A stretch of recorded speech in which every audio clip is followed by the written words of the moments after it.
Did you know that a recent study showed over 60% of public Wi-Fi networks in major Russian cities are vulnerable to hacking? That's a staggering statistic, and it paints a clear picture. When it comes to cybersecurity, the digital battleground is fierce, and Russia is a significant player. This isn't about your average teenager breaking into their school's network to change a grade. This is about sophisticated tactics employed by individuals and groups, some even state-sponsored, who are pushing the boundaries of what we thought possible in the world of Wi-Fi hacking.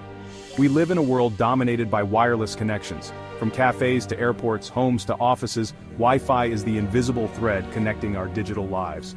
Yet this convenience often comes at a price: security. What most people don't realize is how vulnerable these networks can be. It's this vulnerability that attracts hackers like moths to a flame. And in Russia, we've seen a surge in innovative and often alarming hacking techniques. The point is not to instill fear but awareness. We need to understand the methods being used if we want to protect ourselves. What makes the Russian approach stand out is not just the technical sophistication, but also the boldness and the strategic implications of their attacks. This isn't just about stealing credit card data. It's about gaining access to sensitive networks, intercepting critical information, and potentially disrupting entire systems. Before we dive into the specifics of Russian Wi-Fi hacking, let's take a step back and understand the basics. Wi-Fi hacking in its simplest form is the unauthorized access or control of a wireless network. Think of your Wi-Fi network like a house. Hackers are trying to find an unlocked door or window to sneak in. They do this by exploiting vulnerabilities in the network's security protocols, often using specialized software and techniques. The challenge with Wi-Fi security is that it's inherently more difficult to control than wired networks. The signals are broadcast over the air, making them susceptible to interception. Add to that the fact that many public Wi-Fi networks use weak passwords or outdated security protocols, and you have a recipe for disaster. This is where Russian hackers have upped the ante. They're not just relying on common hacking tools, they're developing their own, often more sophisticated and harder to detect. These techniques often involve exploiting vulnerabilities in specific hardware or software used in Wi-Fi routers and devices. Once they gain access to the network, they can do a number of things, from stealing sensitive information like passwords and financial data, to launching larger attacks on other connected systems. The implications are far-reaching, impacting individuals, businesses, and even national security. One of the biggest challenges with Wi-Fi security is the prevalence of outdated security protocols.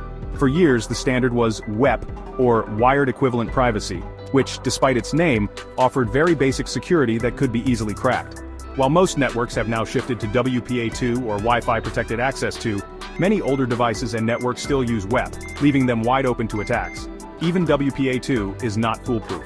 In 2017, a vulnerability known as crack, or key reinstallation attack, was discovered, which affected virtually all Wi-Fi devices. While patches were quickly released, it highlighted the fact that even the most secure protocols can have weaknesses. This is where Russian ingenuity comes into play.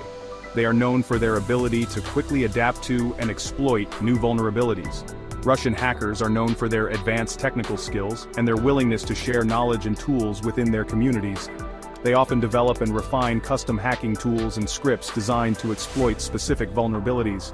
These tools, sometimes shared openly on online forums, can be used to launch sophisticated attacks with relative ease. This constant evolution and collaboration make them a formidable force in the world of cyber warfare. Section 4. Cracking the code, how they do it. One of the most common techniques employed by Russian hackers is known as war driving. This involves driving around with a laptop or other device equipped with special software to detect and map out Wi-Fi networks. By identifying vulnerable networks, they can then target them for further attacks. Another tactic is the use of evil twin attacks. This involves setting up a fake Wi-Fi network with a legitimate-sounding name, often mimicking a nearby business or public network. Unsuspecting users connect to the fake network, unknowingly giving hackers access to their data. These attacks are particularly effective in crowded areas like cafes and airports, where people are often looking for a free and convenient Wi-Fi connection.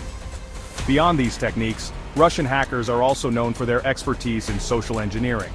This involves manipulating people into revealing sensitive information such as passwords or login credentials. This can be done through phishing emails, fake websites, or even by impersonating someone trustworthy. The human element is often the weakest link in any security system, and Russian hackers are masters at exploiting that. One example of a tool commonly used by Russian hackers is a program called Wi-Fi Pumpkin. This tool creates fake access points that mimic legitimate networks, tricking users into connecting and revealing their credentials. Another tool, AirCrackIng, is a suite of programs used to crack Wi-Fi passwords by capturing network traffic and analyzing it for weaknesses. These are just a few examples of the many tools and techniques used by Russian hackers to compromise Wi-Fi networks. Section 5. When hackers targeted.